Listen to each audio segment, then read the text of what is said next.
La maternité Jean Villard, la plus petite et peut-être la moins connue des maternités bordelaises.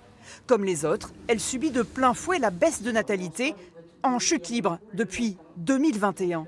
1,45 enfants par femme en moyenne en France, le niveau le plus bas depuis 1990. Chez nous, ça a été une baisse à peu près de 9% par rapport à l'année dernière. Bien sûr, il y a un problème économique et au niveau de la structure, mais plus globalement au niveau sociétal. Ça a un impact. Les chambres ne sont pas complètement remplies. Pas rempli, mais choisi après mûre réflexion et multiples recommandations par les parents de... Iris, elle va très bien. Une belle petite fille. Super accueil, tout le monde est adorable, que ce soit les infirmières, les sages-femmes, les auxiliaires, très à l'écoute. Comme à la maison. L'esprit familial, c'est justement ce que recherchent Alexis et Daniela qui font le tour de la dizaine de structures bordelaises avant de se décider.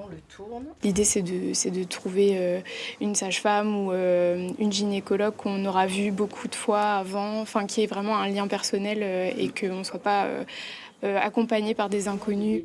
Ici, ils vont découvrir la salle de naissance. On fait les premiers soins du bébé derrière vous. Les chambres où les papas sont les bienvenus et les différents ateliers d'accompagnement comme l'atelier de portage ou la chambre des erreurs. On a noté pas mal de choses, par exemple, il n'y a pas de cache sur la prise, Et les médicaments par terre. médicaments, cigarettes à disposition. C'est le côté maternité plutôt cocooning, porté sur la physiologie, et puis l'équipe familiale, voilà, plus ce côté-là pour éviter d'être un numéro dans une grosse structure, quoi. Ces journées portes ouvertes à la recherche de jeunes parents étaient les toutes premières organisées par cette clinique privée, ouverte il y a plus de 50 ans.